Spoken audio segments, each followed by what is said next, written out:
Cuando una persona católica romana escucha, por ejemplo, que la iglesia es columna y baluarte de la verdad, ellos creen que están hablando de la iglesia católica romana con papas, con un magisterio, que es el único que puede interpretar la Biblia correctamente, y me lo citan. Cristo es la cabeza de la iglesia, como que Cristo es la cabeza de la iglesia católica romana, y si no estás en la iglesia católica romana no estás con Cristo. O la iglesia es columna y baluarte de la verdad, significa que la iglesia católica romana nunca erra ni puede errar jamás, porque el Espíritu Santo la guía y es la única que dejó Cristo. Pero cuando uno va a la Biblia, y yo hice ese estudio, son alrededor de 120 veces que el Nuevo Testamento habla de la palabra eclesía, iglesia o iglesias, y me fui verso por verso todas las veces que la Biblia menciona la palabra iglesia e iglesias. ¿Y sabes cuál es el consenso principal del uso de esa palabra?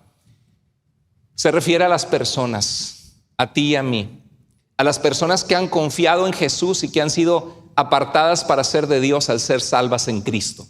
Cuando la Biblia habla de la iglesia, no está hablando de una religión que es la mera buena, la única religión que solo sus chicharrones truenan, la única religión que es la única que tiene la verdad y todas las demás están equivocadas. Cuando la Biblia habla de la iglesia, está hablando, como en Primera de Corintios 1:2 dice, a los santificados en Cristo Jesús, llamados a ser santos, a la iglesia de Dios que está en Corinto, junto con los que en todo lugar invocan el nombre del Señor, Señor de ellos y nuestro. Siempre está hablando de la gente. La iglesia es la gente. Y Pablo le dice a Timoteo, hey, te dejé en Éfeso para que nombraras obispos o pastores o ancianos. Es el mismo nombre. Jamás el Nuevo Testamento habla de sacerdotes. No existe el oficio de sacerdote en todo el Nuevo Testamento. Porque esos eran los sacerdotes de Israel en el templo de Jerusalén. Pero en Cristo, con sus discípulos, dice en Efesios 4:11, subiendo a lo alto llevó cautiva la cautividad y dio dones a los hombres, y por eso le estableció en la iglesia a unos para ser apóstoles, sus apóstoles, a otros profetas, que se refería a los que proclamaban el mensaje de Dios, exhortando, consolando y edificando, y dice a otros pastores, evangelistas y maestros. Menciona esos 5 ministerios que yo no creo en apóstoles en nuestro tiempo. Ten mucho cuidado cuando alguien dice va a venir a tal iglesia, tal apóstol. Mucho cuidado, porque en Hechos capítulo 1 Pedro dice que tenía que ser testigo desde el bautismo de Jesús hasta su resurrección y tenía que ser comisionado por Cristo mismo. No hubo apóstoles en la iglesia por 19 siglos hasta que en 1990 se le ocurrió a una persona en California volver a que hubiera apóstoles. Mucho cuidado. Pero ese pasaje habla de que Cristo estableció pastores en la iglesia.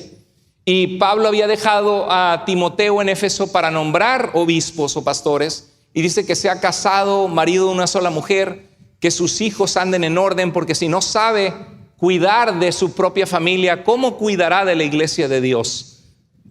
La Biblia no habla de celibato como una obligación para aquellos que quieren servir a Dios. Al contrario, dice que sean casados, maridos de una sola mujer, y que tengan a sus hijos en sujeción. Es palabra de Dios, guiada por el Espíritu Santo, escrita por el apóstol Pablo.